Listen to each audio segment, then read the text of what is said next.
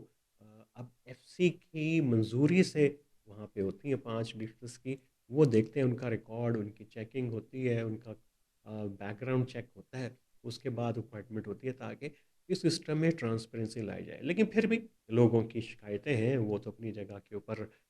رہتی ہیں. اور پرمٹ کے حصول کے لیے یہ ایک بہت ہی عجیب و غریب طریقہ ہے کہ ایک ہی اور غریب آدمی کے ساتھ یہاں پہ بھی استحصال ہوتا ہے. غریب آدمی کا سب سے بڑا جرم ہی جو ہے اس کی مجبوری ہے اور اس کی اگنورنس ہے. بعض دفعہ اس کو معلوم بھی ہوتا ہے اپنے فائدے کا اور اپنے نقصان کا، لیکن اس کی مجبوری، اس کی ضرورت ہوتی ہے فوری، تو وہ اپنے پرمٹ جو ہیں وہ کچھ بڑے لوگوں کو دے دیتے ہیں. اور بہت سارے ہمارے تو قانون نافذ کرنے والے اداروں کے جو دوست ہیں جو انہوں نے وہاں پہ سرو کیا، وہ بتاتے ہیں کہ جو بھی بڑا آدمی انہیں ملنے کے لیے آتا ہے، خواہ وہ سیاسی ہو، کوئی سردار ہو، وہ پرمٹ مانگتا ہے سب سے پہلے. خواہ وہ پولیس کے پاس جائیں، خواہ ڈی سی کے پاس جائیں، تو وہ اس کی ایک ہی فرمائش ہوتی ہے جی کہ مجھے پرمٹ دے دیے جائیں. تو وہ پھر وہ پرمٹ خریدتے ہیں اور ایک کہ اس نظام کو کیسے روکا جائے. آ، اب غریب آدمی کے اوپر الزام یہ ہے کہ وہ مہینے میں ایک مرتبہ آئل لے کے آتا ہے اور پورا مہینہ جو ہے اس کے بعد ویڈیوز دیکھتا ہے، ٹک ٹاک دیکھتا ہے، اور انسرجنسی کے والوں کے گانے سنتا ہے، پہاڑ والوں کے، ان سے مروب ہوتا ہے. پھر پہاڑوں پہ جا کے لڑنا شروع ہو جاتا ہے. یہ وہ تعلق ہے جس کو بتایا جاتا ہے انسرجنسی کے ساتھ. تو ہم تو بات کی گہرائی میں تھوڑا سا زیادہ چلے گئے. تو یہ ایک فارمل سسٹم تھا جو 58 کے ہمارے ایگریمنٹ کے مطابق ہوا. پھر راداری کا سسٹم تھا. پھر یہ ہم نے بات کی کہ کیسے چیزیں ایوالو ہونا شروع ہوئیں، آہستہ آہستہ رجیمز ایوالو ہونا شروع ہوئیں. اور ابھی سے دیکھ لیتے ہیں کہ اس وقت ابھی 5 بڑے کراسنگ پوائنٹس ہیں جہاں سے یہ لوگ جاتے ہیں. وہ گوادر کے اندر ہے، اور وہ من پشین کا سیکٹر ہے، وہ چیدی کا سیکٹر ہے، اور اس سے پہلے 0 پوائنٹ کا تو ہم نے ذکر کیا تھا، افغان کا بارڈر کا. پھر یہ کہ چاہ بہار کا جو ہے وہ سے ایک سی روٹ بھی یہاں پہ موجود ہے. تو یہ کچھ چیزیں ہم نے آپ کو بتائیں کہ ہوئیں کیسے. اور ٹوکن سسٹم کے لیے ابھی جو رجسٹریشن ہوتی ہے وہ ذرا سخت کر دی گئی ہے، اور کہا جاتا ہے کہ اب حکومت نے فیصلہ یہ کر لیا ہے کہ اس بارڈر کو بند کر دیا جائے، یہ اسمگلنگ روک دی جائے. جیسے افغانستان کے ساتھ بارڈر بند ہے، یہ بارڈر بھی بند کر دیے جائیں. اور یہاں پہ 20 لاکھ لیٹر جو ہے وہ پر ڈے کی کنزمپشن چلی گئی تھی، اور اب اس کو کم کر کے اس کو 2.9 کے اوپر لایا گیا ہے. لیکن جیسے یہ آبنائے ہرمز بند ہوا تھا تو سی ایم نے اعلان کیا تھا کہ اب ہم اس کو پہلے ہفتے میں سے 1 دن کر دیا گیا تھا، پھر ایک دور کے اندر 5 دن تھا. تو انہوں نے کہا کہ اس کو پورا ہفتہ ہم کھولنے کے لیے تیار ہیں اور کھولیں گے، جو جانا چاہتا ہے آئل لے کے آ جائے. تو یہ ایک اعلان تھا تاکہ اس کا ایک معنویت ہمیں بدلتے ہوئے جیو اسٹریٹجک اس کے حالات میں دیکھ سکتے ہیں کہ بہرحال بلوچستان کے اندر اور اس کے بلوچستان کے قریبی اضلاع میں جو ہے وہ آئل کی قیمتیں اس کی وجہ سے مستحکم رہیں.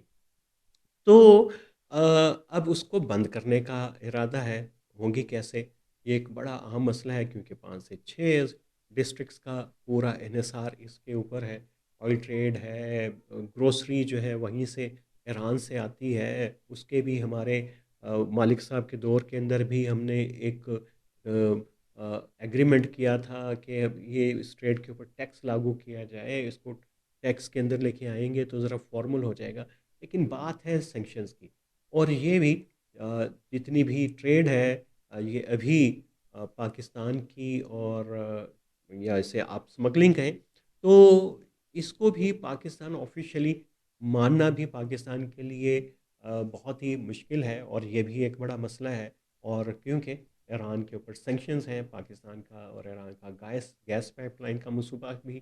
اسی کی وجہ سے ہے. یہ دیکھیے کہ یہ تقریباً 5 ٹائپ کے جو ہیں وہ سینکشنز رجیمز ہیں یو ایس کے ایران کے اوپر. International emergency economic powers act ہے، پھر نیشنل ایمرجنسیز ایکٹ ہے، اور ایران سینکشنز ایکٹ ہے، کمپریہنسو ایران سینکشنز اکاؤنٹیبلٹی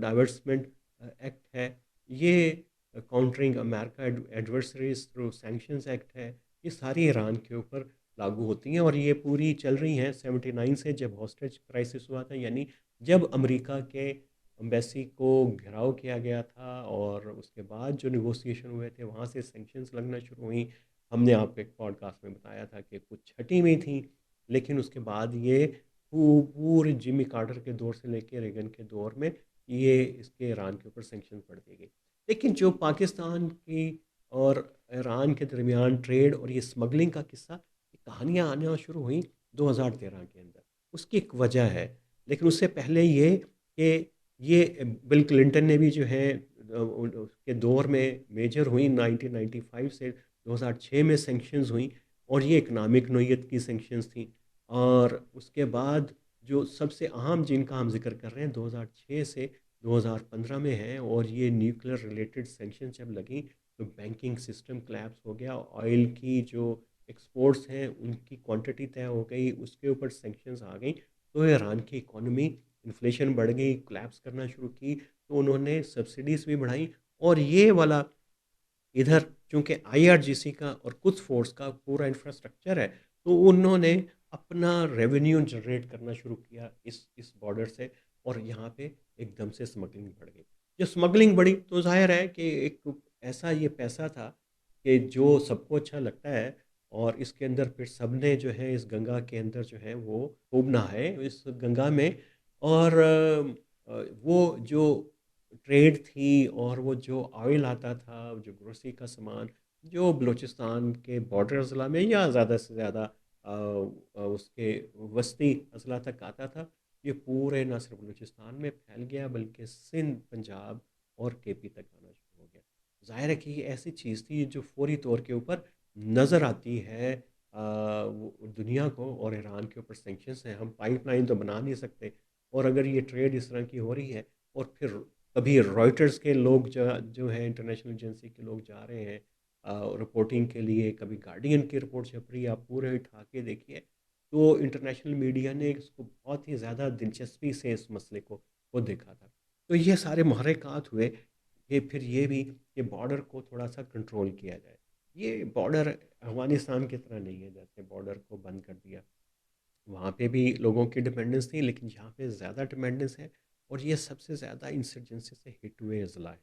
یہ والا بارڈر بند کرنے سے اور ٹریڈ کو روکنے سے، آئل کو بند کرنے سے مسائل حل نہیں ہوں گے. ابھی ہمیں یہ بھی نہیں پتہ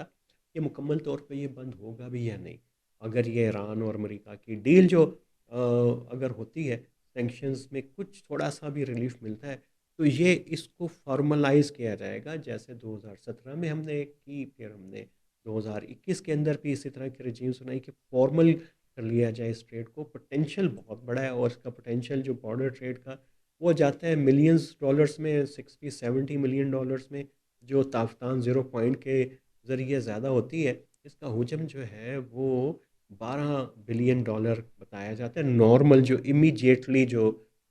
ہوگا، کیونکہ ابھی ایران کی جو کی مارکیٹ بھی ڈائنامکس چینج ہو گئی ہیں، اور پاکستان کی ڈیمانڈ بھی جو چینج ہو گئی ہے، تو یہ حجم بڑھ سکتا ہے پاکستان اور ایران کا. اور اس کے لیے ظاہر ہے کہ فارملی تو ہم نے کراسنگ پوائنٹ بنا دیے ہیں، فارمل پوائنٹس ہیں جہاں پہ لوگ جا سکتے ہیں، اور راہداری کو پرمٹ کو جو استعمال کر سکتے ہیں، ٹوکن کو استعمال کر سکتے ہیں. تو مستقبل میں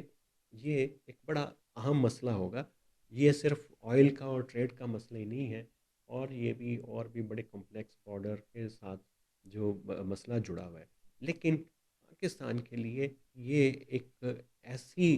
اب نائے تو کہنا نہیں چاہیے کہ ایسا کوریڈور ہے، خشکی کا کوریڈور ہے، جہاں سے پاکستان کی ایک ایسی آبادی کو ہمیشہ ریلیف ملتا ہے جو مارجنلائز ہے، جو بڑی سیگریگیٹڈ یعنی بہت زیادہ پھیلی ہوئی ہے، اور جہاں تک ریاست کے لیے مشکل ہوتا ہے سہولتیں پہنچانا، اور یہ بھی کہ وہ مرکز سے، بڑے شہروں سے، اربن سینٹر سے کافی دور ہیں، ان کے لیے ایک بہت بڑی نعمت ہے ایران کا کوریڈور، اور جیسے ہی یہ جو کانفلکٹ بنا، یہ کوریڈور جو ہے اس کے فوائد جو ہیں باقی پاکستان کو بھی، یا کم از کم پاکستان کے کچھ اضلاع کو ملے، اور اس کے اندر جو تجارت اور آئل کے اندر لگتا ہے کہ اضافہ ہوا ہے، اور جیسے سی ایم کے بیان سے بھی لگ رہا ہے کہ انہوں نے بھی اس قسم کی بات کی تھی، تو یہ چینل کھلا رہنا چاہیے، تجارتی رستے کھلے رہنے چاہیے، تجارتی رستہ تو افغانستان کے ساتھ بھی کھلا رہنا چاہیے، کیونکہ اس سے ہیومن انٹریکشن بھی بڑھتا ہے، تجارت کا تو فائدہ ہوتا ہی ہوتا ہے جب ہیومن انٹریکشن بڑھتا ہے، جب ایک دوسرے کے طرف کے لوگ زیادہ ملنا شروع کرتے ہیں، تو وہاں پہ جو ہے مسائل آپس میں ڈائلاگ کے ذریعے حل ہونے لگتے ہیں، اور ایسے گرے ایریاز بن جاتے ہیں کہ جس کو کوئی بھی آپ کے خلاف استعمال نہیں کر سکتا، اس کی ایک سیکیورٹی اور اسٹریٹجک اہمیت بھی اپنی جگہ کے اوپر ہے۔ تو یہ والا ابنائے، یہ والا چینل کھلا رہے، اور ہماری دعا ہے کہ ابنائے ہرمز بھی کھل جائے، اس سے بھی ہمیں آئل آئے، اور یہاں سے بھی جو کوئی چیز آنی ہے وہ یہاں سے بھی آ جائے، پاکستان کے لیے دونوں چیزیں ہی بہتر ہے۔ اور اسی کے ساتھ ہم نیریٹوز ود عامرانہ میں آپ کو خدا حافظ کہیں گے، اور آپ سے کہیں گے کہ اس کو سبسکرائب کر لیجئے چینل کو، کیونکہ آنے والے دنوں میں ہم کچھ اہم پوڈ کاسٹ کرنے والے ہیں، ویلاگس کرنے والے ہیں، جو آپ مس کرنا نہیں چاہیں گے۔ آج کے لیے اتنا ہی، خدا حافظ۔